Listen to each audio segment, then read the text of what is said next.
Buenas tardes, señor Daniel Escobar. Voy a realizarle unas preguntas sobre el aspecto macroeconómico que ha experimentado Colombia durante los últimos 15 años. Entonces, la primera pregunta es: durante los últimos años, la economía ha experimentado tasas de crecimiento excepcionalmente altas. Sin embargo, el expediente de creación de empleo y reducción de la pobreza ha sido muy decepcionante. ¿Qué ha fallado con los modelos de crecimiento predominantes en Colombia? Bueno, Cristian, lo primero que hay que tener en cuenta es que Colombia a cierre de los 90 salía de una crisis, o estaba en medio de una crisis, tal vez la más fuerte de la historia, básicamente por un modelo centrado en el consumo y el endeudamiento. Se nos cerraron las fuentes de financiamiento internacionales y tuvimos que hacer un ajuste interno muy fuerte. Eso que implicó despidos masivos en varias empresas, tasa de desempleo de 2 dígitos, que es lo que está viviendo hoy algunos países de Europa, como es el caso de España y Grecia, y por lo tanto de ahí en adelante pues una mejora que ha sido, digamos, muy lenta y en algunos casos un poco dolorosa porque hay familias que quedan digamos, separadas, muchas personas tuvieron que emigrar del país a buscar nuevas oportunidades y eso es una de las consecuencias sociales de una crisis. Porque hemos tenido un buen desempeño por 2 factores. Primero, estábamos desde un punto muy bajo y la recuperación frente a ese punto bajo obviamente nos muestra un avance muy positivo. Y el segundo, que durante todo ese periodo hubo un boom de commodities. En el caso colombiano, pues obviamente hoy sí se habla de que ya pasó el boom, el tema petrolero, pero estos 2 temas nos beneficiaron de manera importante para tener un buen crecimiento de consumo interno y también de exportaciones. ¿Qué ha fallado del lado del empleo? Bueno, veníamos desde niveles de tasas de desempleo de 20%, estamos en este momento en lo que nosotros consideramos es nuestro nivel estructural de desempleo, que está entre un 9 y un 10%, pero es un nivel muy alto. Digamos que tenemos una población que no está capacitada para, digamos, ser empleada, es una mano de obra poco calificada. Y esa es la razón por la cual nuestra tasa de desempleo está por encima del promedio de la región. En la región más o menos un 7% esa tasa natural de desempleo, mientras que en Colombia estamos en ese rango tan alto. ¿Qué deberían hacer? Lo que han prometido todos los gobiernos desde que tenemos memoria: más educación, más inversión, más innovación. Ese es el camino hacia el cual debería estar teniendo todas las políticas del gobierno. Gracias. La otra pregunta es: ¿qué sería necesario hacer para transformar los modelos de crecimiento con el fin de incrementar de manera considerable la creación de empleos de calidad en Colombia? Para lograr formalización necesitamos reducir los costos de las empresas. Hay mucha tributación que no se hace con base en los ingresos, sino también se hace con base en la nómina que yo tengo contratada. Es lo que se conoce como los parafiscales. Durante la primera administración del presidente Juan Manuel Santos se trató de hacer una reducción en esa carga para las compañías y funcionó para que las empresas contrataran más personal. Sin embargo, todavía es una carga alta. Todos esos gastos que tiene el gobierno con lo que es el SENA y el ICBF y todas estas cosas se tienen que seguir pagando, pero tienen que provenir de unas fuentes diferentes a lo que están haciendo en este momento la remuneración de las empresas para este tema. Debe venir de impuestos, sin duda. Lastimosamente, donde hay espacio para empezar a hacer el incremento de impuestos es en las personas naturales, y eso no nos va a gustar porque a nosotros como asalariados nos va a tocar, digamos, aportar más.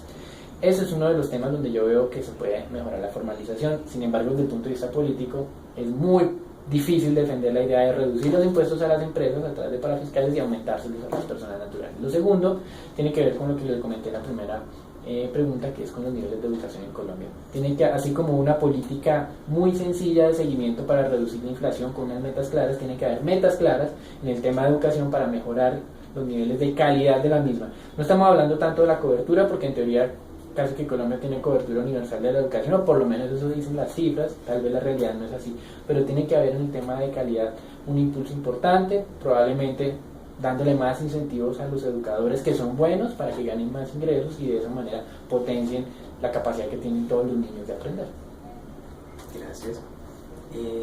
¿Qué parte de la población es la que está padeciendo en mayor medida los impactos negativos de la economía? Siempre los impactos negativos los sufren las personas de menores recursos, las personas que son acaudaladas, tienen ahorros y pueden vivir durante un tiempo mientras pasa la crisis. Mientras tanto, las personas que no tienen, digamos, esa facilidad, cuando hay una crisis se quedan sin empleo, no tienen capacidad de dónde salir a consumir, y esas son las personas que pues regularmente se ven afectadas en los casos. Por eso en varios países desarrollados se han inventado el tema de seguros de desempleo, algo que es muy positivo porque en cierta medida logra estabilizar sus sendas de consumo y no hace que desde el punto de vista social la crisis sea aún más negativa, ¿sí?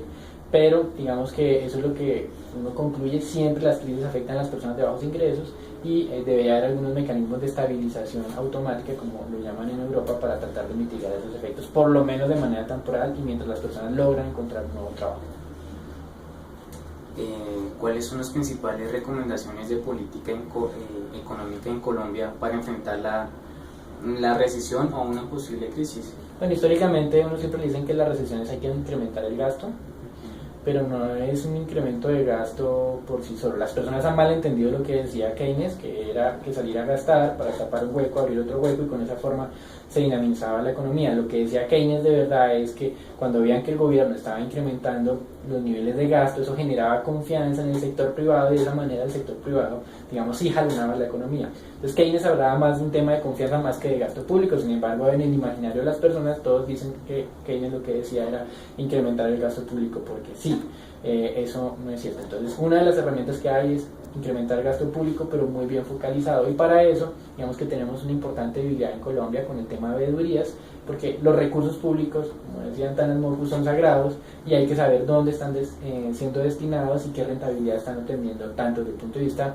financiero como social. Es decir, estos son los componentes de la economía. Recuerda que la economía no es una ciencia, digamos, exacta como tal, es una ciencia social, y entonces tenemos que hacer esas mediciones también de tipo social de sus políticas. Hay otras cosas que hay que ir cambiando. El tema del régimen tributario hay que irlo mejorando, hay que ampliar la base para que todas las personas sientan que están pagando, que nos cuesta, ¿cierto?, ese aporte. Y si nos cuesta, ese tema de veeduría, de estar pendiente de cómo están siendo gastados los recursos públicos, pues va a ser como cada vez más difícil que sean malversados, porque las personas, como les duele el bolsillo, va a estar ahí pendiente. Esa es otra reforma que hay que tener en cuenta. Por supuesto, es una idea de economistas, que desde el punto de vista político es muy difícil de vendérselo a las personas, puede que tenga muy poco apoyo, pero creo que así ya tienen que estar teniendo las políticas económicas en Colombia. Y hay otros frentes donde tenemos una importante debilidad, lo que yo mencionaba yo, el tema de la educación. En el tema pensional tenemos incentivos perversos a que las personas se devuelvan al régimen público, porque por ahí van a tener como una mayor pensión, porque están siendo subsidiados. ¿Por quién? Pues por nosotros mismos. Eso no debería existir, esos subsidios, digamos que lo que nos cuestan es a los que estamos trabajando en este momento, asalariados. Eso debería ser eliminado. Por eso yo no creo que ese sistema de régimen público pagando esas pensiones tan altas sea bueno. Yo creo que el régimen público sí puede existir, pero con una pensión mínima y no más de eso, y si tiene más ingresos, que vaya al sector privado a hacer pues sus aportes de pensión para un futuro. Esas son como las reformas que yo creo que se deben estar pensando en Colombia. ¿Debe la política económica orientarse al crecimiento económico? Es una parte, pero uno también tiene que estar pensando en la distribución de los ingresos, y por eso también es importante el tema tributario, ¿sí? En Colombia no hay redistribución del ingreso como ocurre en países de Europa. Si uno no tiene en cuenta los impuestos, la forma como está distribuida los ingresos en Colombia es muy parecida a la de un país de Europa como Inglaterra. Pero cuando uno pone el tema tributario, en Colombia no hay ningún tipo de reasignación o de redistribución de ingresos, porque las pensiones altas son subsidiadas, y eso no va a las personas pobres sino a las personas acaudaladas. Y mientras que en Reino Unido todas esas pensiones sí están generando esos estabilizadores, donde las personas que tienen menos ingresos pues les dan algo de compensación, las personas de altos ingresos pues tienen que pagarlo, y se mejora el tema de distribución. Yo creo que ese es el tema donde tenemos que estar pensando, no solamente en que hay que crecer, sino también hay que distribuir mejor esos recursos. La crisis petrolera de finales del 2014 ha demostrado sus principales consecuencias, además de la inflación. ¿Qué otros aspectos deberán afrontar los colombianos a mediano plazo? Sencillo, a menores ingresos del gobierno por temas de rentas petroleras, pues hay que buscar una sustitución. Como le dije yo, viene de las personas naturales ese tema. ¿Por qué no hablaba de las empresas? Porque la tributación de las empresas en Colombia ya está en niveles del 43% con la nueva regulación, o sea, la regulación 2014, los cambios que se hicieron, y esos niveles los hacen poco competitivos frente a América Latina. De hecho, hay algunas compañías que no pagan el 43% desde el punto de vista tributario, sino por todas las otras cargas que le hablaba de los parafiscales, llegan al 63% de los ingresos. Eso es un tema o una carga tributaria excesivamente alta, ¿sí? Entonces aquí lo importante es, digamos, básicamente pensar cómo van a arreglar este tema de los ingresos que se caen por temas petroleros a través de tributación de todas las personas que se puedan. Esa es una de las consecuencias directas que vamos a tener, y por supuesto también pues un menor crecimiento económico. Eso ya se ha venido reconociendo. Colombia estaba acostumbrada a crecer en los últimos años a tasas del 4,5%, ahora tenemos que pensar que si nos va bien serían tasas del 3,5%. ¿Cómo valora en términos generales la situación económica de Colombia durante el siglo XXI?